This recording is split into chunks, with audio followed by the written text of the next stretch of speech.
Thank you. Our other top story developing now at 11. New information on that viral video showing Lawrence police punching a suspect during an arrest in a Walmart parking lot. Police reports say that man instigated the violence, but witnesses we spoke with say quite the opposite. CBS 4's Jenny Drasler breaks down everything we know so far. It's this viral video that's at the center of a police investigation. The video, with more than 100,000 views, shows a portion of the incident where a man, later identified as William Armstrong, is being punched in the head by a Lawrence police officer several times in a Walmart parking lot. We spoke to Armstrong's sister, Anasia Mason, who can be seen in the videos and was inside Walmart at the time. It took longer than I expected, so I knew something was wrong because my older brother didn't come in there to rush me.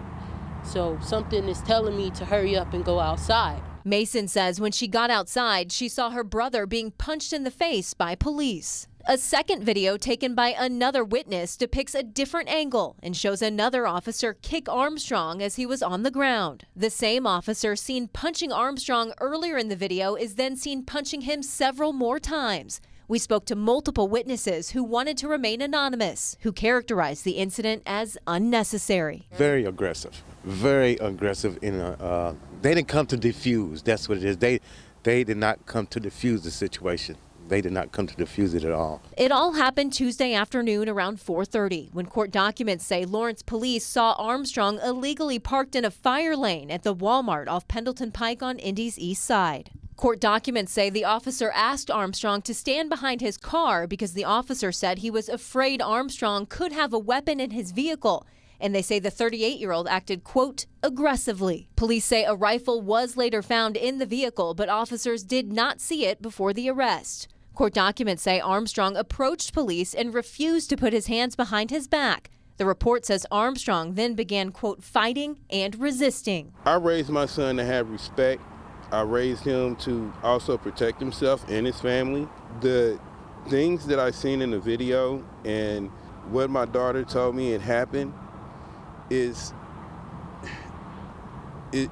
crushing. At that point, police claim Armstrong punched two officers in the face and wrestled with them. The report says they were, quote, tussling, and Armstrong hip-checked an officer to the ground. The court docs say police used a stun gun on Armstrong, but he still wouldn't comply, and that's when an officer punched Armstrong several times. Police eventually handcuffed him and took him into custody. Regardless to what was wrong and what was right, protocol was to give him a ticket or tow the car, not to take your fist and hit him in the face. I'm sorry. As a community, we need to come together. The court documents also say during the incident, Armstrong made numerous threats to, quote, shoot and kill all the cops on scene. I can confirm that.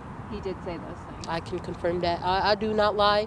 I can confirm those things were said out of anger, and I told him not to say those things because he wasn't going to do them. Now tonight, witnesses and family hope police release the video of what happened in its entirety so questions can be answered. Now they should be releasing everything to the public so they can see, if they police protect and serve, that would even be beneficial on the police behalf on what happened.